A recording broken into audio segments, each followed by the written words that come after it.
வணக்கம் சாப்பாட்டு பிரியர்களே, இது நம்ம பழைய சோறு பச்சை மிளகா தாங்க. இன்றைக்கி நம்ம என்ன ரெசிபி பார்க்க போகிறோன்னா, நல்ல காரசாரமான ஆந்திரா ஸ்டைல் முட்டை கிரேவி எப்படி செய்கிறதா பார்க்க போகிறோம். இந்த முட்டை கிரேவி சாதம், இட்லி, தோசை, சப்பாத்தி, பூரி, பரோட்டான்னு சொல்லிட்டு எல்லாத்தோடையும் வச்சு சாப்பிட்றதுக்கும் அட்டகாசமாக இருக்கும்.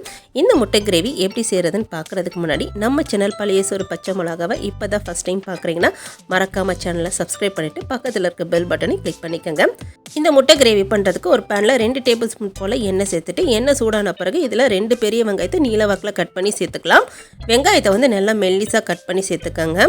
வெங்காயம் சேர்த்துட்டு வெங்காயத்தை நல்லா பொன்னிறமாக நாம் ரோஸ்ட் பண்ணி எடுத்துக்கலாம். ஹையில் வச்சிங்கன்னா வேகமாகவே கரிஞ்சிடும். அதனால் அடுப்பு குறைவாக வச்சு நல்லா பொன்னிறம் ஆற வரைக்கும் இதை ரோஸ்ட் பண்ணி எடுத்துக்கலாம். இப்போ வெங்காயம் நல்லா பொன்னிறமாக ஆயிடுச்சு பாருங்கள். இது போல் கரிஞ்சிடாமல் நல்லா பொன்னிறமாக நம்ம ரோஸ்ட் பண்ணி எடுத்துக்கணும். இப்போ இதை நல்லா ஆற வச்சு எடுத்து வச்சுக்கலாம். அடுத்து ஒரு மிக்ஸி ஜார் எடுத்துகிட்டு இதில் நம்ம ரோஸ்ட் பண்ணி வச்சுருக்க இந்த வெங்காயத்தை சேர்த்துக்கலாம். இப்போ வெங்காயம்லாம் சேர்த்த பிறகு இது கூட ஒரு 10 முந்திரி பருப்பை நான் தண்ணியில் ஊற வச்சு எடுத்து வச்சுருக்கேன். இப்போ இந்த முந்திரி பருப்பு சேர்த்துக்கலாம். இது கூடயே 2 டேபிள் ஸ்பூன் போல் தயிர் சேர்த்துக்கலாம். தயிர் ரொம்ப புளிப்பில்லாத தயிராக பார்த்து எடுத்துக்கோங்க. இப்போ தயிர் சேர்த்துட்டு இப்போ இதை நம்ம தேவையான அளவு தண்ணி ஊற்றி நல்லா அரைச்சி எடுத்துகிட்டு வந்துடலாம். இப்போ இந்த வெங்காய பேஸ்ட்டை நல்லா அரைச்சி எடுத்துகிட்டு வந்தாச்சு. இது போல் நல்லா நைஸ் பேஸ்ட்டாக அரைச்சி எடுத்து வச்சுக்கோங்க. அடுத்து நம்ம வெங்காயம் ஃப்ரை பண்ண அதே பேனில் இன்னும் கொஞ்சம் எண்ணெய் சேர்த்துட்டு எண்ணெய் சூடான பிறகு 2 துண்டு பட்டை, ஒரே ஒரு அன்னாச்சி பூ, 3 கிராம்பு, 2 ஏலக்காய், கூடயே ஒரு 1/4 டீஸ்பூன் போல் சீரகம் சேர்த்துட்டு இப்போ இது எல்லாத்தையும் நல்லா ஃப்ரை பண்ணி எடுத்துக்கலாம். இதெல்லாம் நல்லா ஃப்ரை ஆன பிறகு இது கூட 1 டேபிள் ஸ்பூன் போல் இஞ்சி பூண்டு விழுது சேர்த்துட்டு இஞ்சி பூண்டோட பச்சை வாசனை போகிற வரைக்கும் இது எல்லாத்தையும் நல்லா வதக்கி விட்டு எடுத்துக்கலாம். இப்போ நம்ம சேர்த்து இஞ்சி பூண்டோட பச்சை வாசனை போயாச்சு. அடுத்து இதில் 1 டேபிள் ஸ்பூன் மல்லித்தூள், 1 டேபிள் ஸ்பூன் தனி மிளகாத்தூள், 1 டேபிள் ஸ்பூன் காஷ்மீரி மிளகாத்தூள், 1/4 டீஸ்பூன் மஞ்சத்தூள் சேர்த்துட்டு இப்போ இது எல்லாத்தையும் 1 நிமிஷத்துக்கு நல்லா கலந்து விட்டுக்கலாம்.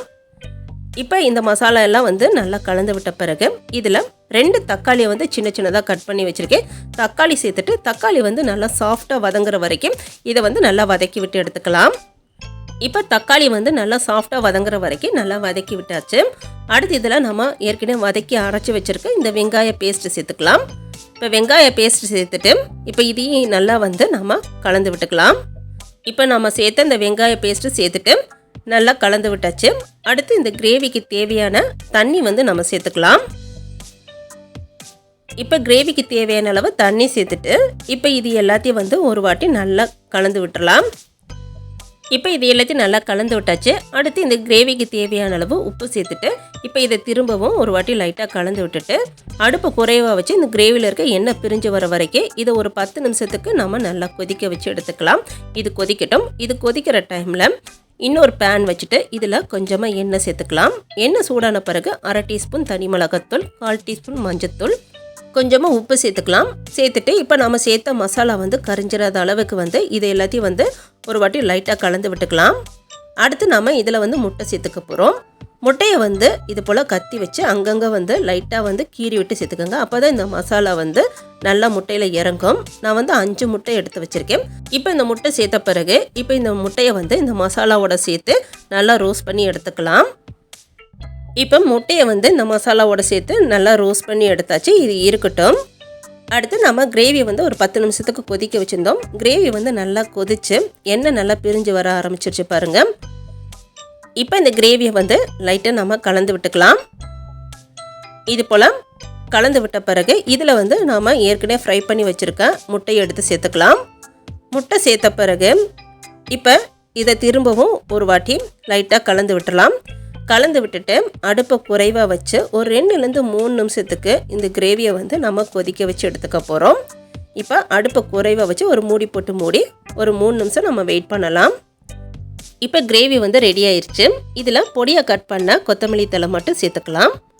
நான் சொன்னது போல் இந்த கிரேவி சாதம், இட்லி, தோசை, சப்பாத்தி, பூரி, புரோட்டான்னு சொல்லிட்டு எல்லாத்தோடையும் எடுத்துக்கிறதுக்கு அட்டகாசமாக இருக்கும். இப்போ நல்ல காரசாரமான ஆந்திரா ஸ்டைல் முட்டை கிரேவி எப்படி செய்கிறதுன்னு பார்த்தோம். இந்த வீடியோ உங்களுக்கு பிடிச்சிருக்குன்னு நினைக்கிறேன். வீடியோஸ் பிடிச்சிருந்துச்சுன்னா மறக்காமல் வீடியோஸ்க்கு ஒரு லைக் பண்ணிவிட்டு உங்கள் ஃப்ரெண்ட்ஸ் கூடயும் ஷேர் பண்ணிக்கோங்க. அப்படியே நம்ம சேனல் பழைய சோறு பச்சை மிளகாவை சப்ஸ்கிரைப் பண்ணாட்டி சேனலையும் சப்ஸ்கிரைப் பண்ணிவிட்டு பக்கத்தில் இருக்க அந்த பெல் பட்டனையும் மறக்காமல் கிளிக் பண்ணி வச்சுக்கோங்க.